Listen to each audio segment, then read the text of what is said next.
We now go to session 4, case studies about faith, civilization, and power in historical conflict.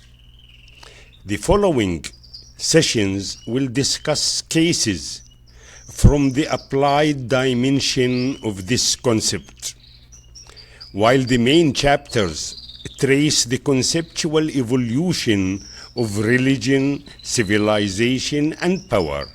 These historical episodes illustrate how the three forces interact in practice, producing both moral progress and devastating conflict.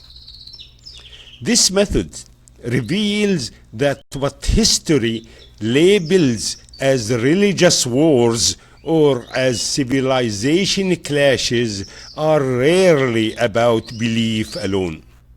They are moralized contents for material control, where human ambition speaks in the language of virtue.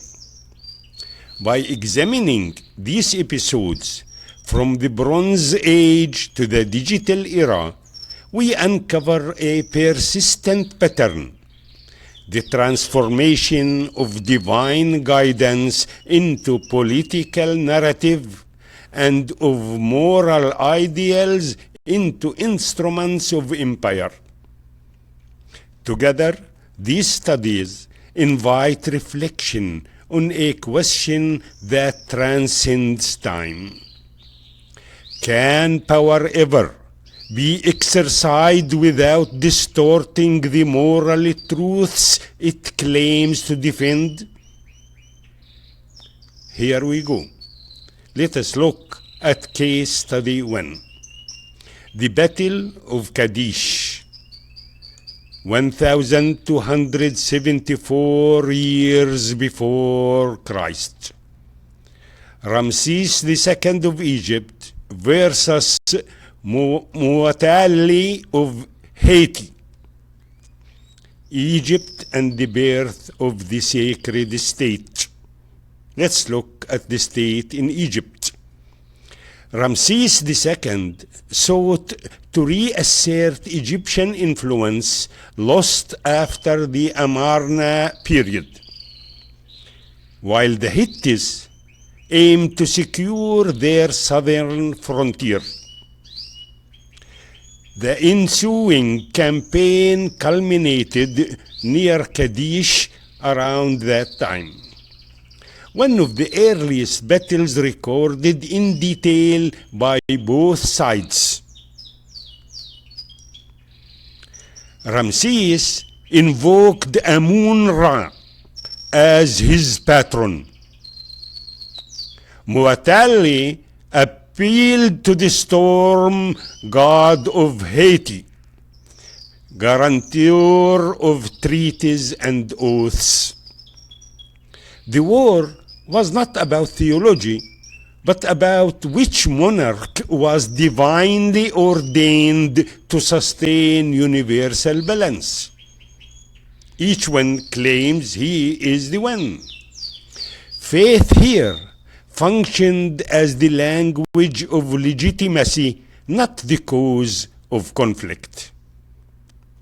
The story of ancient Egypt is often told in the language of gods, kings, and monuments. But beneath the symbols lay a deeper experiment: the world's first organized structure of power. Egypt's greatness flowed from a single source, the Nile. Its predictable flood cycle created stability, surplus, and a rhythm of life that shaped an entire civilization. From this abundance emerged the state, and with it a new idea that power itself could be sacred. The pharaoh did not rule because he was divine. He ruled because he managed the divine order. Religion sanctified the system, but it was economy that sustained it. When faith served order, Egypt flourished. Art, architecture, governance, and learning grew in harmony with nature's rhythm.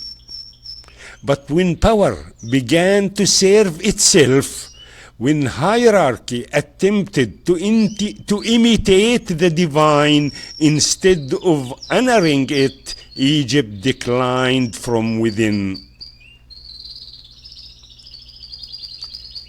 Even in the grandeur of its temples, one truth remains visible. Control of resources is among humanity's oldest forms of worship. And when material supremacy takes the place of moral purpose, civilization begins to hollow.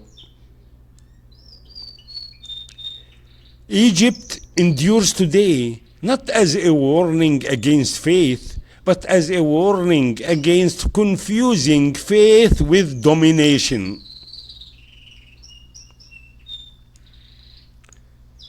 Let us look at another case where some researchers and thinkers attribute the cause of the war to religion. The Punic Wars. For more than a century, Rome and Carthage, two powers shaped by different worlds, fought a series of wars that would reshape the Mediterranean. The stories speak of duty, betrayal, and destiny. But behind the banners of God and republics stood a simpler motive: control of wealth. Let us see how. Carthage, a Phoenician city of merchants, commanded the sea routes between Africa, Spain, and the central Mediterranean. Its fleets carried silver, grain, and luxury goods, the arteries of ancient commerce. On the other hand, Rome, rising as a land-based republic, sought the same control through conquest.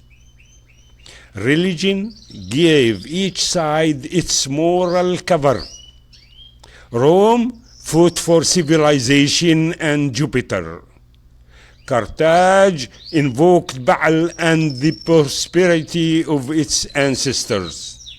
But their gods, like many gods invoked in war, were asked to sanctify economic ambition. When Rome destroyed Carthage in 146 before Christ, it did not end paganism or protect virtue or defend civilization. It simply inherited the trade routes. From their victory came empire, and from empire came the same moral erosion that would one day undo Rome itself. The most dangerous conflicts are those fought in the language of morality, but driven by the hunger for control. The Punic Wars were not a clash of civilizations. They were a mirror showing how easily conscience can be drafted into the service of greed.